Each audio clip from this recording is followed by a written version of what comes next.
Ngayong araw po ay ito ang pangako ko sa inyo. Diba ang pangako ko po sa inyo ay sasakay po ako sa taxi. And then Lucas, no, yo preguntar, ¿qué tú quieres? ¿Esto, portamoneda o arroz? ¿Qué tú quieres? Lo que quiero. Maganda nga po. Na-appreciate ko yung papaano sila nagdadasal habang kumakain. Wow! Pinoy Sama!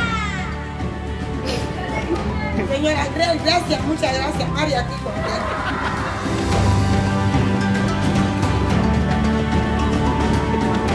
At ako ang inyong amigo dito sa Puerto Bata, Equatorial Guinea. Mainit na tanghali po sa inyong mga amigo. Kumusta po kayo? Nandito po si Kuya Raul at ngayong araw po ay ito ang pangako ko sa inyo. Diba ang pangako ko po sa inyo ay sasakay po ako sa taxi and then kapag po ang taxi ay umaarkila lang at hindi sa kanya ay pag-grocery natin. So, bahala na kung ano ang mangyari. Basta yung unang naiisip ko ngayon, depende kung ano ang sitwasyon kapag ako ay sumakay sa taxi. So, yung mga taxi driver dito kapag inaarkilahan lang yung sasakyan, grabe ang pagod tsaka hindi worth it yung pagkatrabaho nila sa isang araw. Dahil minsan 200, 300 pesos lang hinaiuwi nila sa kanilang pamilya. So, ayan po mga amigo. At dito na po ako sa labas at tayo ay sumakay sa mga taxi dito sa Guinea Equatorial o sa Equatorial Guinea.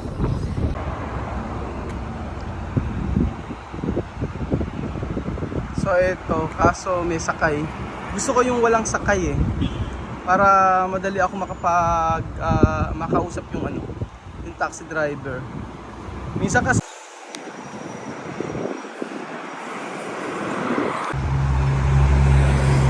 bumaba yung babae dito. Buti binabaan ako. Buenas tardes, hermano. Buenas tardes. ¿Cómo se llama? Me llamo Lucas. Lucas. ¿Lucas qué? Lucas Go Gutiérrez. Gutierrez. Sí. Como mi país se llama Richard Gutierrez. Esto artista mi país.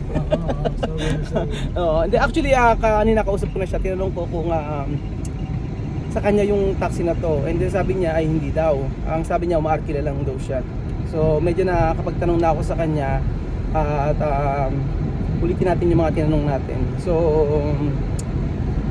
pinaalam ko kasi na magbibideo ako at mahirap kasi na itututok ko agad yung camera. Yun po ang totoo dito. Hindi pwede magtutok agad ng camera basta-basta. Lucas, Sí, ¿tú tienes mujer?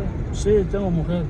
Niños? Sí, dos niños. Dos niños. Sí. Tú has dicho, ¿no? Esto coche no para ti. Ese coche no para mí. Ajá. Después, así, Yo trabajar. trabajar, Sí. así. Por eso, después yo preguntar, ahora cuánto tú ganar? 2000. 2,000 ha dicho. Sí. O 2,000. Pero, tú has dicho, cada día tú pagar de alquilar cuánto? Alquilar diario. Sí, cada día. Cada día 12,000. 12,000. Pero ahora, todo cuánto tú ganar? 2,000. Solo 2,000. Solo 2,000. So, yun po mga amigo. Kailangan niya pong magbayad ng 12,000 o 1,200 pesos. Ngayong araw po mga amigo talaga ay walang halos mga tao sa paligid. Hindi ko alam pag ganitong araw ng Huwebes ay walang masyadong kliyente. Alam na alam ko yan kasi lagi ako nagtatanong. So,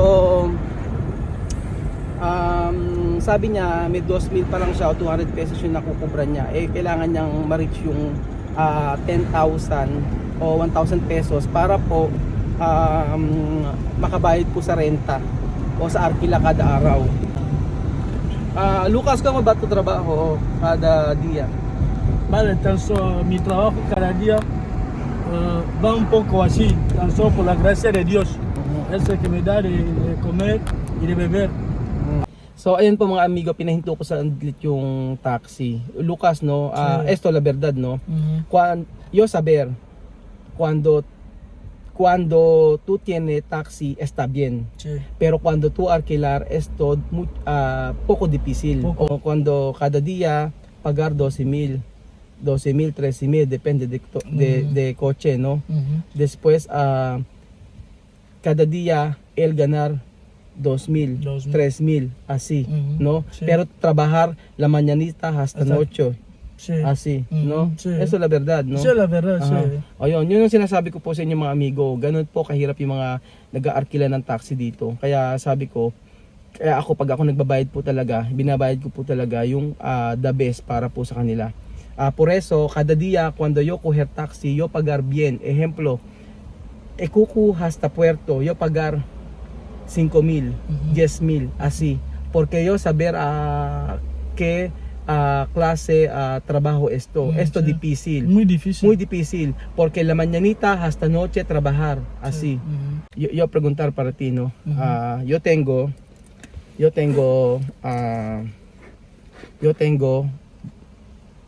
portamoneda aquí. Ujú. Eso portamoneda tiene dinero. Ujú. Pero yo quiero saber qué tú quieres. Esto todo esto o arroz. ¿Qué tú quieres? Vale, gracias a Dios por la entrevista. No sé, Dios sí me ha mandado para que yo pase en Puerto. Tú montes en mi coche. Y yo te explico de la forma que sufrimos aquí en la calle. Para que consigamos el ingreso al día, muy difícil porque sufrimos de la mañana hasta noche. Yo coger taxi allí. Pero todo taxi yo cogido tiene persona. Yo no quiero así. Porque es difícil para hablar, ¿no? Sí. Pero tú mismo, cuando atrás, ¿no? Ujú. Pasar, tú pasar. Sí, es pasar. Tú pasar, pero yo he dicho sí, Ajá, he dado vuelta para atrás. así dar vuelta, ¿no? Ujú. Por eso posible Dios saber esta persona quiere ayuda. Ujú. Sí. Lucas, no, yo preguntar, ¿qué tú quieres? ¿Esto, portamoneda o arroz? ¿Qué tú quieres? Lo que quiero es arroz, porque en casa no hay nada que comer, solamente nos queda un pan. ¿Un pan? Sí. ¿Solo un pan todo? Un pan, sí, lo que nos he dejado con la mía comiendo por la mañana. ¿Solo así? Sí. Es la verdad. Esto es la verdad. He dejado un pan por la mañana que bebé puede comer. Así. Sí, con los dos y la mujer. Lucas, portamoneda tiene dinero. No quiero dinero, ¿Por qué? porque el arroz es lo más importante. Porque no puedo abusar. El arroz es lo más importante en casa para alimentar a la familia. Así, es la verdad. Lucas, ¿dónde tú pasa? Yo vivo por parte de zona. Parte de zona. Sí. Alquilar. Sí, alquilar. Alquilar también. Sí, alquilar también. La verdad. Sí, es la verdad. Nangungupahan din pala si Lucas. Pero Lucas, no. Pero yo saber idea ganar bien. Idea no ganar bien, no. Sí, sí. Pero esto tiempo yo sé porque Huwebes así no mucho. No mucho. Yo sé. Alam ko kasi pagka Huwebes talaga wala masyadong walang masyadong kliyente. Cuando Huwebes no mucho kliyente. Kaya nga hindi ako tataka. Pero medyo ako nag-isip na sabi niya 200 pa lang o 2,000 pa lang yung kanyang kinikita ngayong araw. So, ayun, sabi niya gusto rin niya arroz. Ayan. So, ayun po mga amigo, kami po ay pupunta na po sa sa supermarket para po bumili ng rice para kay Lucas. Lucas, ¿qué trabajo tu mujer? Mi mujer no hace trabajo ahora, además que cuando suele regresar la otra mujer cuando tiene tiempo. Trenzar. Como tiene peluquería, sí, la casa. Sí. So, ayun po, mga amigo, parang nagloloko pa ang sasakyan niya. Tiene problema tu kotse? Sí, suele fallar ahí. Ayun, tingnan nyo. Tapos kapag may problema yung kotse, minsan ang alam ko po sa kanila, ang nagbabayad ng sila din. Pero pagka malaki yung problema, yung mismo may-ari ng kotse. Sí. So ayun po mga amigo, bibilang po ako saglit ng rice para kay Lucas.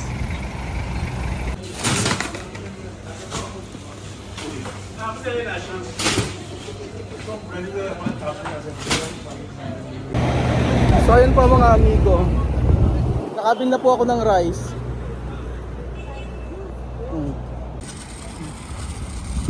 Lukas, donde? Tu coche. Aquí, aquí.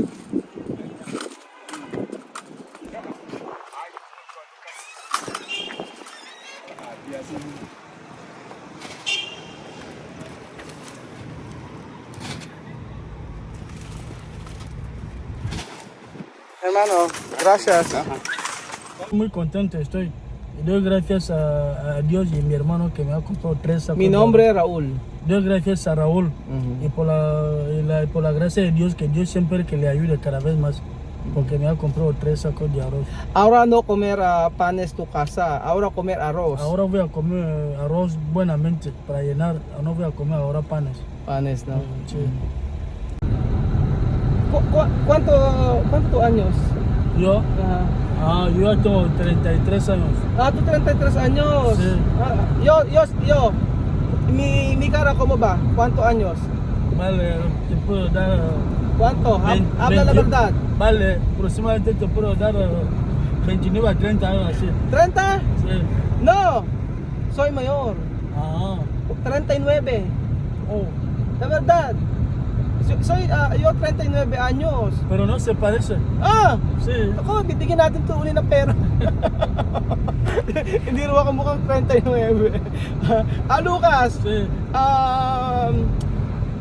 gracias también, ¿no? La verdad, esto en serio. Ujú. Mi corazón hoy contento. Sí. Contento porque Dios ayudar mi quien persona puede ayudar hoy. Sí. No, la verdad, esto en serio. Para mí mi corazón ahora muy contento. Sí. Porque un ganyan, no, comer solo un pan para los niños hoy, pero hoy comer arroz. Arroz. La verdad, sí. Muchas gracias. Muchísimas gracias. Muchísimas gracias porque so ayun po mga amigo, yun lamang po ang video natin for today. Maraming salamat po sa panonood ng video na to. Salamat sa Diyos dahil alam talaga ng Lord kung saan ako dapat pumunta ngayon at alam ng Lord kung sino dapat kong tulungan. So nung una nagdadalawang isip talaga ako na sa mga video na ganito dahil medyo nakakatakot na rin sa mga na-experience ko before. Pero yung mga taxi ganito kasi medyo mas safe ako. Mas safe po basta unahan lang natin na kukwentuhan muna natin sila, wag muna itututok yung camera and then tsaka nyo i-explain. So ayun po mga amigo, salamat po sa panonood ng video na to at God bless po mga kababayan ko. At maraming salamat po sa walang sawa niyong panonood sa ating video. And then mauulit pa ito.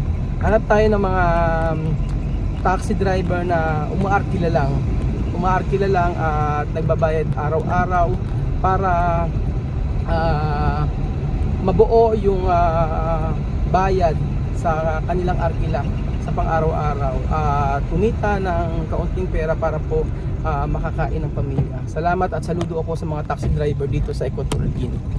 Salamat po mga kababayan ko. Mabuhay po ang lahat ng Pilipino.